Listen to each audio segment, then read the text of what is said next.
Studi kasus. Judul penelitian, studi kasus kualitatif pelaksanaan program pemberian makan bayi dan anak di Puskesmas Lombok Tengah. Jenis penelitian. Penelitian ini merupakan penelitian dengan menggunakan pendekatan kualitatif yang dijelaskan secara deskriptif untuk mengkaji fungsi manajemen petugas gizi terhadap program pemberian makan bayi dan anak di Kabupaten Lombok Tengah tahun 2017.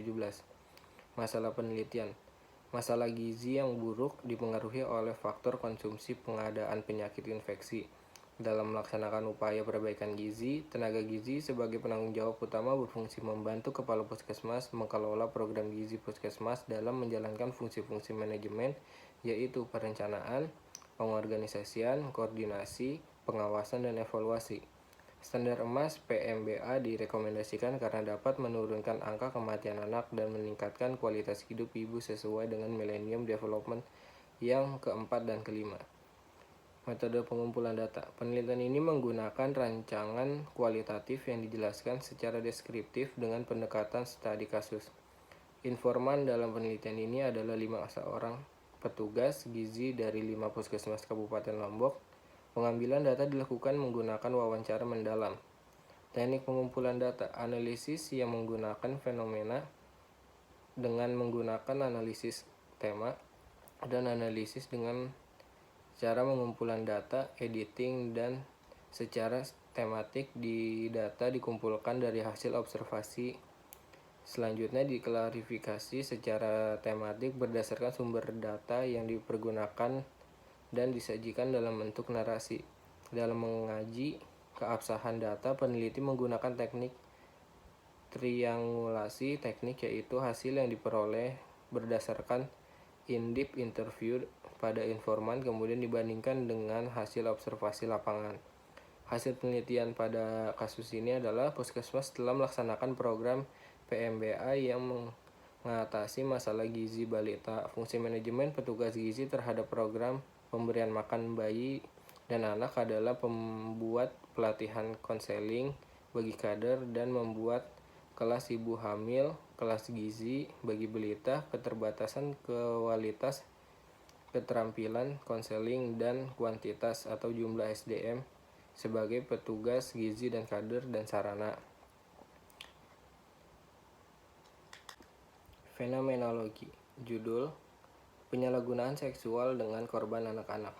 Jenis penelitian. Penelitian menggunakan metode kualitatif pendekatan fenomenologis sebagai upaya untuk memahami makna dari suatu peristiwa dan saling mempengaruhi dengan pelaku, mengungkap interpretasi yang khas dari hasil wawancara tanpa adanya asumsi sebelum melakukan penelitian, memberikan gambaran arti pengalaman-pengalaman hidup pelaku secara mendalam dimulai dari sewaktu ia kecil.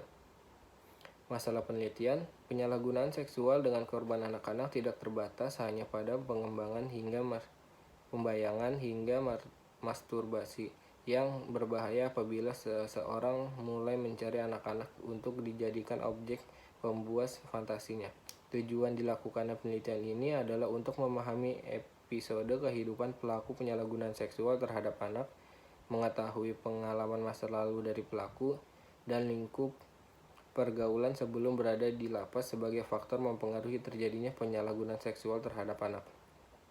Metode pengumpulan data, mengingat pentingnya triangulasi data dalam penelitian kualitatif, peneliti akan melakukan tes grafis proyeksi, yaitu tes warteg, HTP, dan DAP sebagai media untuk menggambarkan aspek-aspek kepribadian subjek penelitian. Tes grafis akan diberikan secara individual kepada masing-masing subjek. Menurut pengajur teknik proyeksi, tes ini dapat menjangkau lapisan yang dalam dari kepribadian, yaitu alam bawah sadar subjek. Analisis data dalam metode penelitian kualitatif dengan pendekatan fenomenologis ini mengacu pada teknik ekspliasi data. Ekspliasi data merupakan proses penguraian atau pemaparan ungkapan responden yang masih tersirat. Teknik pengumpulan data. Penelitian ini menggunakan teknik wawancara. Dalam penelitian ini mengingat pentingnya data wawancara yang direkam untuk analisis data. Penelitian ini mempersiapkan interview Guiter lebih dahulu sebelum melakukan penelitian dengan bentuk pertanyaan terbuka dan akan menambahkan secara spontan pertanyaan-pertanyaan yang dikembangkan dari proses tanya-jawab antar peneliti dan subjek sesuai dengan situasi dan kondisi saat wawancara berlangsung.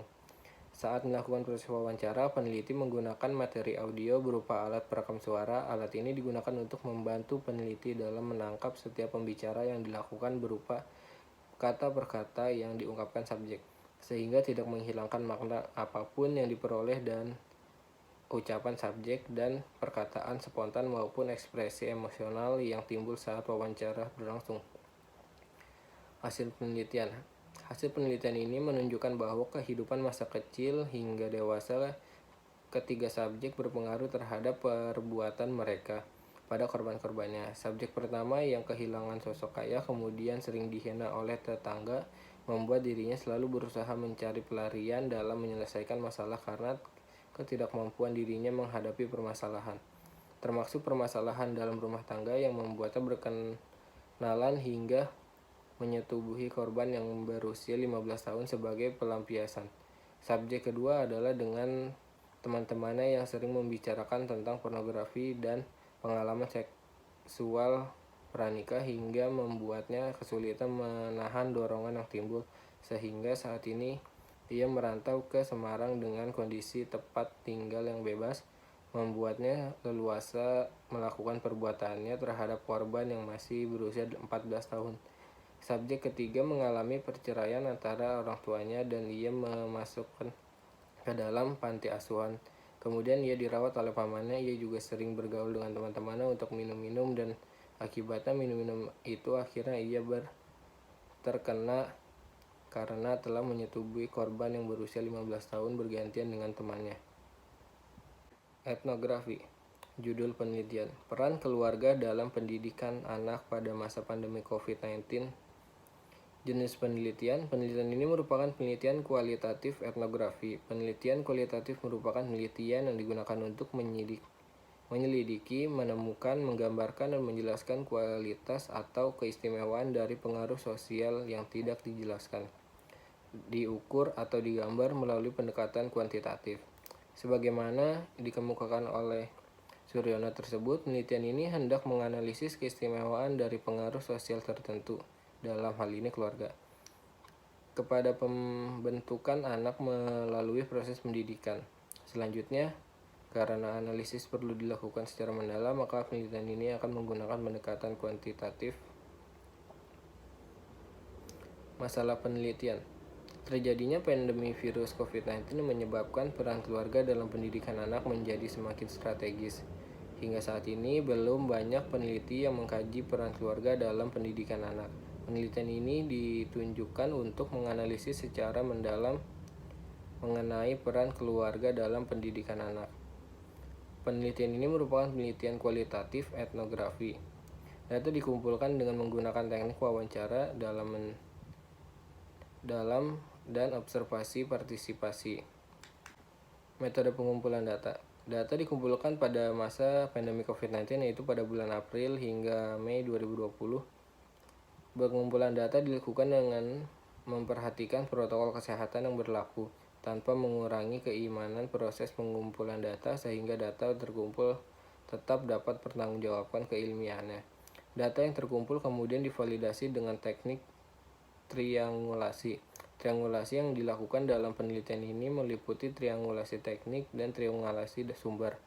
Pada triangulasi teknik, data dihasilkan dari teknik wawancara dikoreksi dengan data yang dihasilkan pada teknik observasi, sedangkan pada triangulasi sumber, data yang diperoleh dari sumber yang satu dikoreksi dengan data dari sumber yang lain. Hanya data-data yang terkonfirmasi valid saja yang selanjutnya diakui sebagai data penelitian ini.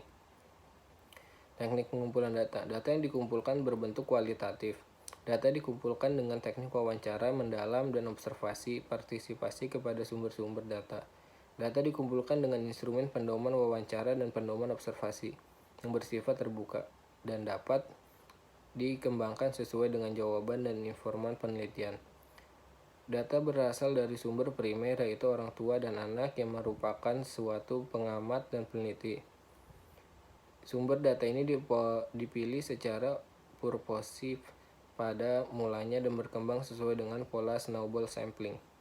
Hasil penelitian, pandemi COVID-19 menyebabkan perubahan pola hidup masyarakat saat ini, kemudian baru yang diwarnai dengan social distancing, jarang jabat tangan, dan sebagainya dapat dimaknai oleh anak sebagai hal yang biasa terjadi dan mungkin akan dilakukan seterusnya hingga dewasa. Konsep saat ini yang perlu disikapi oleh orang tua. Hasil penelitian menunjukkan bahwa 7 peran utama keluarga dalam pendidikan anak, yaitu fungsi keimanan, fungsi edukatif, fungsi sosial, fungsi proteksi dan perlindungan, fungsi afeksi, fungsi ekonomi, dan fungsi rekreasi. Ketujuh peran tersebut muncul ketika peneliti dilakukan pada masa pandemi COVID-19. Oleh karena itu, peran yang dilakukan oleh orang tua dimungkinkan akan berbeda apabila peneliti dilakukan tidak pada masa pandemi COVID-19 maupun saat-saat lain, seperti masa new normal dan masa terjadinya bencana dalam bentuk yang lain. Semiotika. Judul penelitian, analisis semiotika busana adat bagi perempuan di Pulau Buru. Jenis penelitian, paradigma yang dilakukan dalam penelitian ini adalah metode penelitian kualitatif, di mana analisis semiotika bertujuan untuk menentukan makna tanda termaksud dalam hal-hal yang tersembunyi di balik sebuah tanda. Dalam penelitian ini, semiotika digunakan sebagai alat analisis yang mengungkap makna yang ada di balik sebuah busana adat perempuan. Metode pengumpulan data, observasi yang dilakukan oleh melengkapi format pengamatan sebagai instrumen untuk menggali lebih dalam mengenai motif-motif kain serta model busana baju adat yang dipergunakan. Deep interview dilakukan untuk mendapatkan informasi dari pengrajin dan tokoh masyarakat terkait motif kain, model busana baju adat, dan maknanya. Penentuan informan dilakukan dengan teknik purposive sampling, yaitu penelitian menggunakan informan yang akan diwawancari berdasarkan pertimbangan yang representatif. Teknik pengumpulan data dalam penelitian ini dilakukan secara observasi, wawancara mendalam, dan dokumentasi. Hasil penelitian, kata busana secara harfiah diartikan pakaian yang lengkap, yang indah dan mulia. Busana yang tidak perlu mewah dilihat dari aspek antara lain aspek estetika atau keindahan, dan juga aspek estetika langsung maupun tidak langsung berfungsi untuk memperindah dan menambahkan kesan mulia pada busana yang dikenakan oleh seorang di dalamnya, yang terkait nilai-nilai filosofis dan simbiotik, seperti yang ditemukan beberapa desa adat di Pulau Buru. Framing. Judul penelitian, Islam dan pendidikan karakter dalam framing media online. Jenis penelitian ini menggunakan metode penelitian kualitatif. Penelitian kualitatif menekankan sifat realita yang terbangun secara sosial, hubungan erat antara peneliti dengan subjek yang diteliti, dan tekanan situasi yang membentuk penyelidikan. Pendekatan yang digunakan adalah deskriptif, yaitu pemaparan data atas uraian dan penafsiran terhadap pembingkaian berita hasil konstruksi suatu realistis. Masalah penelitian, pemberitaan mengenai Islam dan pendidikan karakter di media online. Tribunnews.com. Media online menjadi pilihan dalam mengakses informasi karena faktor kecepatan dan kemudahan melalui koneksi internet. Media memiliki kemampuan untuk mengkonstruksi dan membingkai realistis yang ada, sehingga Islam dan pendidikan karakter memiliki potensi untuk dikonstruksi dibingkai oleh media online dalam bentuk berita. Penelitian ini bertujuan untuk mengetahui bagaimana media online Tribunnews.com membingkai dan mengkonstruksi realitas berita mengenai Islam dan pendidikan karakter. Metode penelitian analisis yang digunakan dalam penelitian ini adalah framing, model dari Robert Edman. Framing merupakan proses memilih beberapa elemen dalam melihat realitas dan mengumpulan narasi yang menunjukkan hubungan antara mereka untuk mendukung interpretasi. Framing ditunjukkan sebagai 4 fungsi, yaitu problem definition, causal analytic, moral judgment, dan remedy promotion. Teknik pengumpulan data. Sumber data yang digunakan dalam penelitian ini adalah data primer dan data sekunder. Data primer diperoleh melalui pengumpulan dan pendokumentasian teks berita mengenai Islam dan pendidikan karakter di tribunnews.com. Data yang sekunder diperoleh melalui berbagai sumber seperti buku, jurnal, tesis, dan internet yang dijadikan sebagai bahan acuan penelitian. Hasil penelitian dengan judul Islam dan pendidikan karakter dalam framing media online di tribunnews.com menyimpulkan bahwa tribunnews.com dapat memberitakan Islam pendidikan karakter menimbulkan kesan bahwa pembentukan karakter yang Islam bisa diwujudkan salah satunya melalui jalur pendidikan yang tepat. Kuatnya pendidikan karakter yang Islami bagi generasi bangsa menjadi kunci dalam menghadapi tantangan globalisasi, kemajuan teknologi dan informasi. Analisa wawancara. Judul penelitian: Eksklusi dan inklusi pada rubrik Metropolitan Harian Kompas. Analisis wawancara kritis berdasarkan sudut pandang Theo van Leeuwen. Jenis penelitian, pendekatan yang diterapkan dalam penelitian ini adalah pendekatan kualitatif. Menurut Melong, penelitian ini bersifat kualitatif untuk menunjukkan pada segi alamiah yang dipertentangkan dengan kuantum dan jumlahnya. Masalah penelitian. Penggunaan teori kritis sebagai alat pengkaji dalam penelitian ini disebabkan oleh adanya persoalan tentang penumpang kereta rel listrik yang sering melanggar aturan dengan menaiki atap kereta tersebut. Penelitian ini pada dasarnya lebih menekankan titik perhatiannya pada sosok penumpang KRL sebagai sosok yang senantiasa termarginalkan dalam kehidupan sosial. Metode penelitian ini menggunakan metode analisis atau konten analisis. Menurut Bungin, bahwa konten analisis adalah yang paling abstrak untuk menganalisa data kualitatif.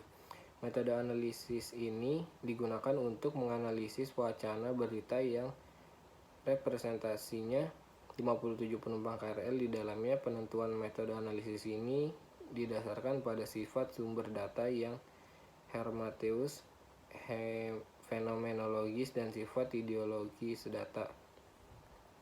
Teknik pengumpulan data. Metode analisis wawancara ini digunakan adalah model Theo van Leeuwen dengan tujuan untuk mendeteksi dan meneliti bagaimana para penumpang yang duduk di atap KRL dimarginalkan posisinya dalam suatu wacana. Hasil penelitian. Penelitian ini memperlihatkan bahwa Harian Umum Kompas mempresentasikan sosok penumpang yang duduk di KRL sebagai seseorang yang marginal, tidak mempunyai kekuatan dan kekuasaan, tidak taat dengan aturan, suka mencaci, dan melawan kepada para petugas keamanan. Penelitian ini masih bersifat terbatas dalam menjaring data berita yang di dalamnya mempresentasikan sosok penumpang KRL yang bermasalah, sehingga penelitian ini belum dapat dijadikan sebagai kesimpulan akhir mengenai representasi penumpang KRL di media massa, khususnya di kompas.com. Penelitian ini hanya dibatasi pada satu teks berita saja. Masih diperlukan data yang lebih lengkap untuk menyempurnakan kesimpulan yang telah diperoleh.